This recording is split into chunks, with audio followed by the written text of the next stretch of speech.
الله من الشيطان الرجيم. بسم الله الرحمن الرحيم. إن الذين كفروا لو أن لهم ما في الأرض جميعا ومثله معه ليفتدوا به من عذاب يوم القيامة ما تقبل منهم ولهم عذاب أليم. آیاتونو کی هغه خلقو ته زورنه ده چې هغه تقوا اختیار نکړي او الله تعالی د صحیح وسیله طلب نکړي او جهاد ونکړي. نو الله تعالی وایي چې د قیامت په ورځ باندې د عذاب نه د پیدې په وجه څوک نشي بچ کېدی. دویم آیات مقصد دا دی چې په تیښته باندې هم نشي بچ کېدی، په رکوع باندې هم نشي بچ کېدی او په تیښته باندې. لہذا تقوا اختیار کا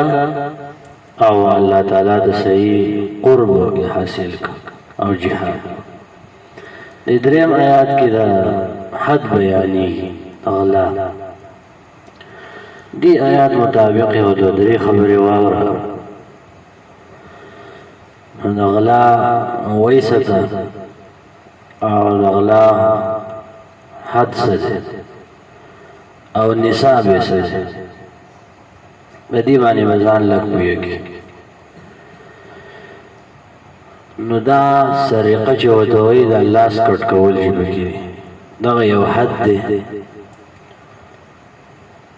نو اول سریقه دی ته وایي چې سړی محفوظ مال له محفوظ او هغه په خوبیه طریقه باندې هغه غلا کی دې ته سریقه وایي.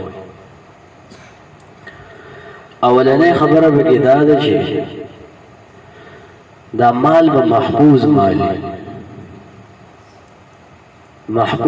معنی دا ده چې په کور کې دننه ده یا دکان دی تاله ورته پرته ده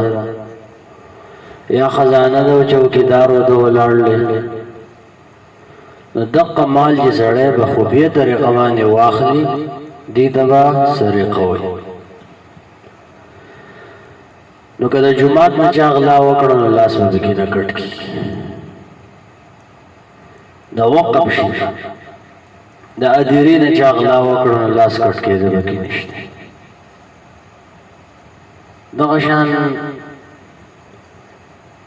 یو دکان نه چې سړی پرېښی دی او جومات ته دې راغی کلاوې پرېښی نو هغې کې هم لاس کټ کول نشته ځکه هغه محفوظ مال نه دی. چا په ډاګه باندې صحیح ایښی دی په ډاګه باندې او د هغې دپاره حفاظت کوونکی نشته. نو په دې کې هم لاس کټ کول نشته ځکه دا محفوظ مال نه دی. گناہ خدای ډیر عظیم گناہ دی، تعذیر هم پکې شته. خو لاس کټ کول چونکې حد دی نو د دې شرایط سخت. لہذا اولنۍ خبره دا شوه چې په کوم ځای کې مال محفوظ نه دی، بند نه دی، څوک ورته ناست نه دی، دا مال چې څوک واخلي لاس کټ کول به په هغې کېږي ځکه دا محفوظ نه دی. دویم شرط پکې دا دی چې هغه به د چا ملکي یا به د یو خاص فرد ملکي او یا به د یو خاص جماعت ملکي. نو د جومات دا دغه به دې کې راځي. د جومات سامان د چا ملک نه دی، دا خو وقف دی. دغه شان د ادیرې شي نو دا ګورې د دغې غلا نه لویه ګناه ده، ډېره سخته ګناه ده، سزا هم پکې شته. تعذیر چې وته وي قاضي به خپل ثوابدید باندې څه سزا ورکوي، لیکن حد به په هغه ځای کې جاري کېږي چې په کوم ځای کې څوک د چا داسې شی واخلي چې هغه خاص د هغه ملک لري او که ملک یې نه دی نو د ملک شوبه پکې شته. د دې وجې نه دا رباحي ادارې چې کومې دي د هغې نه سړی څه واخلي کومه چې د ټولو مسلمانانو مشترک دي نو آل د لاس نه کټ کېږي ولې کېدای شي چې د ده پکې څه معمولي حق وي د دې وطن چې کومه بیت المال دی په هغې کې د هر انسان حق دی د دې ملک د اوسېدونکي نو که هغه د هغې نه واخلي نو ګناه خو عظیم ګناه دی ځکه اجتماعي نقصان یې وکړو خو حد به په هغې کې نه جاري کېږي نو حد به په محفوظ مال کې جاري کېږي دویم حد به په هغه ځای کې جاري کېږي چې کومه د دا شی د چا خاص ملک دی یا د یو خاص جماعت ملک دی نو په هغه ځای کې به حد جاري کېږي او لاس به کټ کېږي درېیم دا دی چې هغه کس د اجازت هم نه دی شوی که اجازت ورته شوی و نو بیا به هم لاس نه کټ کېږي درېیم دا دی چې په پټه طریقه باندې یې واخلي څلورم نو که په ښکاره باندې په زوره واخلي ویې تښتئ سړي غوږ ته موبایل نیولی او بل یې دې وتښتئ نو په دې باندې به هم لاس نه کټ کېږي ځکه چې غلا هغې ته وایي چې په خفیه طریقه باندې یې واخلي او په هغې کې به بیا تعذیر ورکوي چې څوک د چا نه اوس موبایل وتښتئ یو قسم نو په هغې کې چې کومه سزا مناسب وي هغه به ورکوي لیکن حد به په هغې کې نه جاري کېږي دا څلور شرایط د ځان سره یاد ساتل پکار د دې دا مطلب نه دی چې یاره حد پکې نه کټ حد پکې نه میلاویږي نو نورې سزاګانې هم نشته نه نورې سزاګانې قاضي ورکولی شي د خپل زمانې او د وخت مطابق دویمه خبره به دې کې دا ده چې دا به څومره مقدار کې سړی غلا وکړي نو لاس به کټ کېږي په دې پښتو اردو کې خو غلا هر غلا ته وایي لیکن په شریعت کې په دې کې اختلاف دی امام ابو حنیفه رحمه الله ویلي چې 10 درهمه د 10 درهمه پورې وي یا د 10 درهمه نه زیات وي په هغې کې به لاس کټ کېږي او که د دې نه کم و نو لاس پکې نه کټ کېږي دا د امام صاحب مسلک دی د درهم نه مراد د شریعت درهم دی د شریعت درهم یو درهم چې دی دا 3.5 ماشي دی بس 3 ماشي او څه یو رتۍ 2 بیره پاسه د سپین زرو نو که ستاسو خیال یې نو په یو توله کې 12 ماشي سپین زر دی په یو توله کې د شریعت چې کوم یو درهم دی نو په دې کې 3 ماشي او څه د پاسه نو د 10 درهمونه 2 تولې سپین زر او 1.5 ماشي جوړېږي نو دا موږ به مخکې ورځې کې تپوس کړی و نو توله د سپین زرو 1500 ته رسېدل د 2 تولو قیمت چې 3000 شو او 1.5 ماشي ورسره نورې واچوه نو 1.5 ماشي دا تقریبا 200 یا 600 روپۍ به د دې راځي نو ووایه چې 4000 روپۍ دا تقریبا 10 درهمه دا جامعه بنوریه چې د کراچۍ هغې چې دا توله په 880 روپۍ باندې و نو په هغه وخت کې 2300 پورې روپۍ ویلي کله چې دا توله په 880 نن سبا 1500 ته رسېدله 4000 ته نږدې حساب ته جوړېږي بس 2 تولې وایه او څه د پاسه یعنې 1.5 ماشي 3 تولو ته نږدې کېږي سپین زر او چې د دې په مقدار باندې سړی غلا وکړي نو هلته به ترې لاس کټ کېږي چې تقریبا 4000 روپۍ دي د دې نه کمې 4 روپۍ پټې کړي 3000 روپۍ چا پټې کړي نو امام صاحب وایي نورې سزاګانې به ورله ورکړي خو لاس د هغې نه کټ کېږي 10 درهمه د هغه په نسبت باندې دا مقدار دی اختلاف پکې شته نور علماو د دې نه کم ویلي لیکن د امام صاحب دا قول دا راجح قول دی څلورمه خبره دا زده کړه چې ډېر خلک دا اعتراض کوي چې یاره د لاس کې څوک چې چا نه پرېږي نو د دې نیم دیت قیمت دی څوک راولګېدو د چا یوه سترګه یې وایسته نو نیم دیت به ورکوي چې 1000 دینار دی او سلو خان دیا چا چې چاڼه دواړه سترګې ویستې نو پوره دیت به ورکوي